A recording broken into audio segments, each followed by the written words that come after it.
The strategic pause that occurred last night, I think, is an interesting indication and really an inflection point in this conflict. Welcome in now, former senior advisor to Pete Hegseth Justin Fulcher. He's also a former Pentagon official. Alongside him, retired U.S. Army Lieutenant Colonel Darren Gobb. He's also a senior geopolitical strategist and the author of Veritas Vincent. Great to have you both this evening and really appreciate your joining us. So this pause overnight, it came as the military focused this week on hitting bridges and other forms of infrastructure in the southern parts of Iran. I'll start with you, Justin. Could this lull maybe mean we're getting ready for potentially larger strikes? I think certainly President Trump and Secretary Hegseth are evaluating all of their options now. The strategic pause that occurred last night, I think, is an interesting indication and really an inflection point in this conflict. But ultimately, the Pentagon stands ready to respond to whatever President Trump ultimately decides. But the diplomatic options are certainly not off the table. Colonel Gobb, I want to play for you, for all of us. Secretary of State Marco Rubio this week talking about the Strait of Hormuz. His comments came as Trump threatened to blow up bridges and power plants for every tanker attacked. Take a listen. Now, however, I can just say here's what's happening. It's pretty straightforward.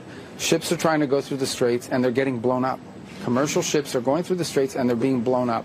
The United States is defending that shipping and, in addition, is targeting the places that are launching against those ships to continue to degrade Iran's ability to target and harm global shipping.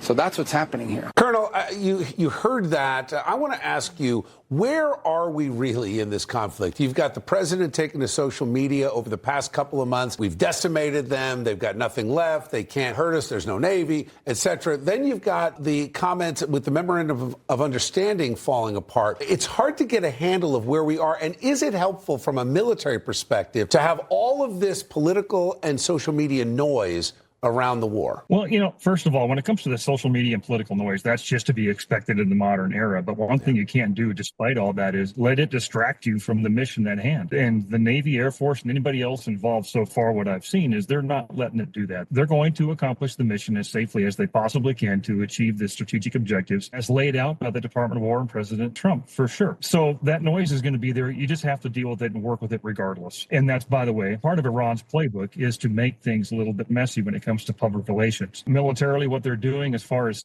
potentially striking power plants and bridges as a result of any ship getting attacked, that is a way to do business. And the targeting cells within Central Command and on down through the ranks are going to look at targets that have a military value to them, even if they're dual use, civilian and military. So that's the key. They're going to take what President Trump is saying and turn it into something that can be actioned, that makes sense and is in keeping with the values that we adhere to when it comes to how we target foreign nations who are very clearly our adversary without attacking the people of Iran itself. Justin, also this week we learned President Trump, he's approving a nuclear agreement with Saudi Arabia. It could provide the kingdom with uranium enrichment capabilities for the civilian nuclear program. It's also contingent on their joining the Abraham Accords. Is this a good move for the Middle East? Yeah, I think, certainly nuclear is an interesting word when it comes to the Middle East, especially given this Iran conflict is predicated on preventing Iran from getting those capabilities. I think ultimately civilian use for Saudi Arabia is totally acceptable. But at the end of the day, I think ultimately we want to reduce any of the pressure on escalating nuclear tensions in the region. But ultimately,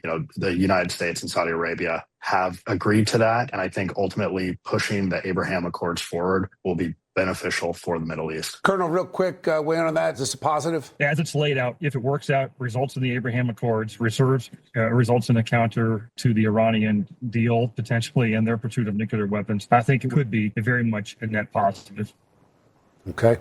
All right, Justin Fulcher and Colonel Darren Gobb, as always, thank you, gentlemen.